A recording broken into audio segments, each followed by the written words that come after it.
معقول؟ جايه وجايبه الميزانيه معايا بال3000. والله بنفس الرقم اللي قاله نفس مولانا. الرقم. ب 3000 جنيه. والناس هتاكل يوم، بتاكل كمان نص الشهر لحمه وفراخ وسمك، بسم الله ما والناس شاء الله. هتتشهيص اخر ايه الشهر الكلام ده؟ 3000 جنيه ده ربنا بيقول لك. يرزقك.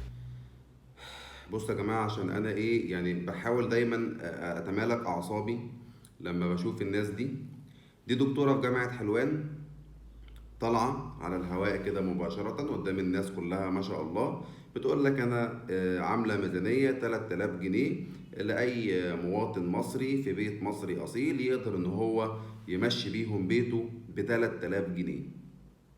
طب تحب انا اديلك 3000 جنيه على ال 3000 جنيه دول وتقولي لي هنمشي البيت ازاي؟ ايه رأيك؟ هنمشي البيت ازاي؟ من ايجار، من اكل، من شرب، من مصاريف، من علاج، من ايه ده؟ يعني ايه العته اللي انت بتقوليه ده؟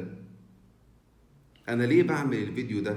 عشان الاشكال دي بجد هي اللي بتوهم الناس ان الدنيا تمام وان الدنيا حلوة. الاشكال دي هي اللي بتوهم الناس في مصر، اللي سوري الناس الجهلة، ان الدنيا حلوة وان مفيش غلا وان الاسعار كويسة وان لا ما في واحدة هي بتقول لك انا همشي البيت ب 3000 جنيه. فيا جماعة ارجوكم ما تصدقوش الناس المعاتيه دي.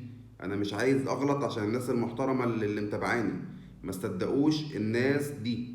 مفيش حاجة اسمها انا همشي البيت ب 3000 جنيه. ده اسمه عته.